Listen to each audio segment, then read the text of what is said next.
Hey everyone, Julia here.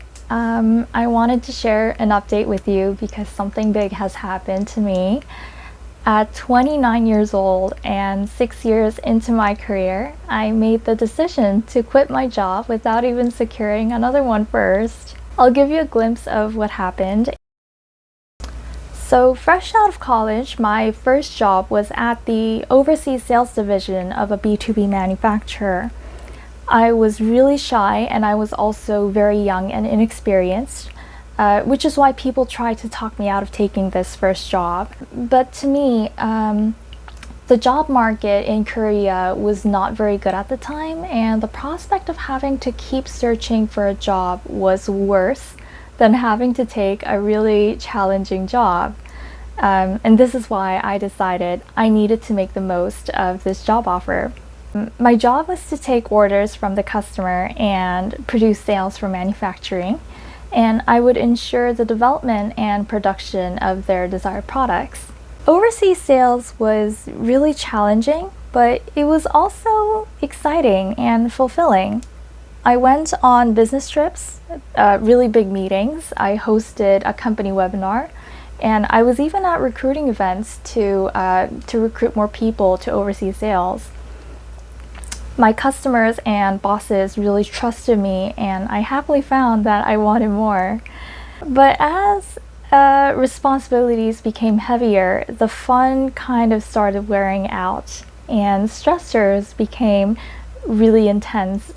The sales expectations grew so high, my customers became unreasonably demanding, and unsteady leadership at my company did not help either. So after 4 years in this position in overseas sales, I was in charge of one of the most difficult customers in my division, and it just became too much to bear.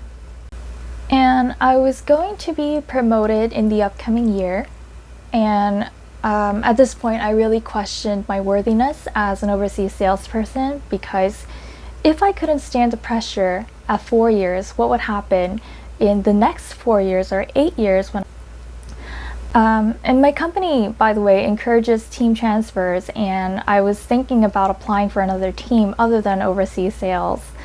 And this was when a trusty senior, on an almost miraculous timing, swooped in like a savior and offered me a position in business development.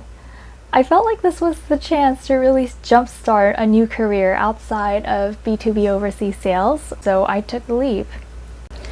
I was tasked with creating product plans for a really ambitious new B2C project that my company was working on, and it was fun. My team members and boss were perfect. It was more than I could ever have wanted, but in every other aspect, I was so disappointed because everything was so obscure.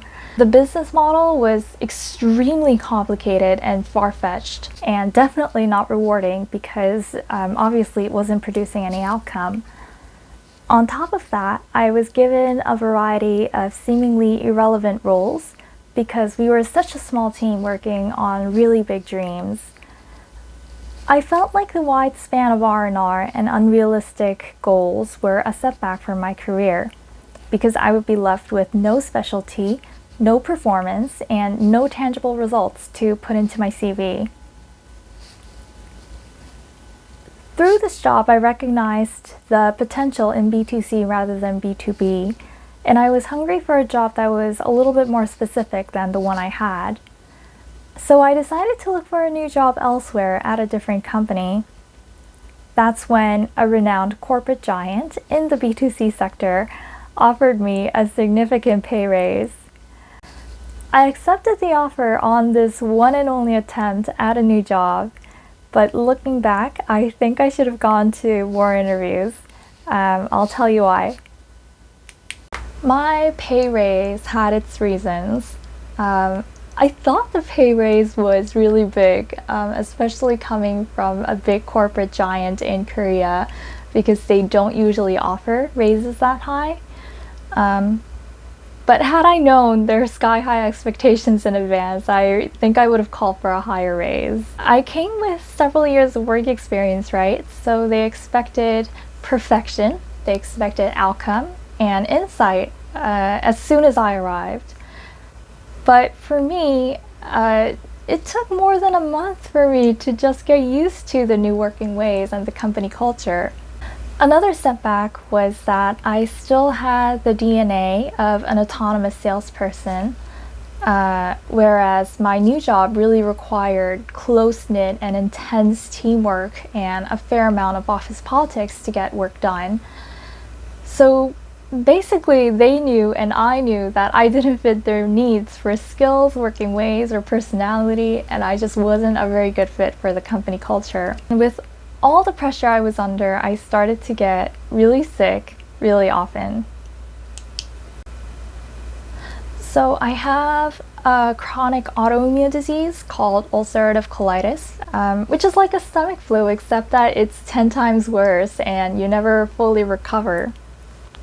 Anyway, my 15-hour workdays in such a toxic workplace visibly exacerbated it. And my teammates, for some reason, loved spicy food for lunch. You have no idea how torturing it is. And at this point, I didn't even have much to deliberate on. It was very, very clear what I had to do was to prioritize my health and sanity first. But I want to make this clear, even though to me it was a very toxic workplace that involved a lot of office politics, a lot of verbal violence, it's important to recognize that despite my challenges, it wasn't all bad. And even though my workplace may have been toxic and incompatible for me, some people were very happy there. And it's not something to like hold a grudge against because it was my decision. These experiences helped me gain valuable insights into workplaces and taught me better ways to work. I learned the importance of finding a workplace that aligns with who I am, my strengths, and my working style. Now let's talk about what happens next. Since quitting, I've been focusing on reflecting on my past experiences, recovering my health, and recharging. I appreciate the fact that I have the opportunity to recover my health because had I just pushed on with the work, I really don't think I would have been able to recover. I am continuing to earn money through my tutoring and translation gigs. And I love the fact that I have more time to read, invest, write in my blog, and to create this YouTube video because I haven't uploaded a single video in like the past year or two. I just didn't have the time because I was working. There will be challenges along the way, I'm sure, but that's just how life works. And I've survived 100% of my worst days so far, and I can overcome anything that comes my way. I've done that. I mean, what else can I not do? In my next videos, I'll tell you more about my cash flow, what side gigs I'm working on, and also the investments that I've made to ensure that I have a cash flow even when I'm not working. Thanks for watching and come back again for the next videos. Bye!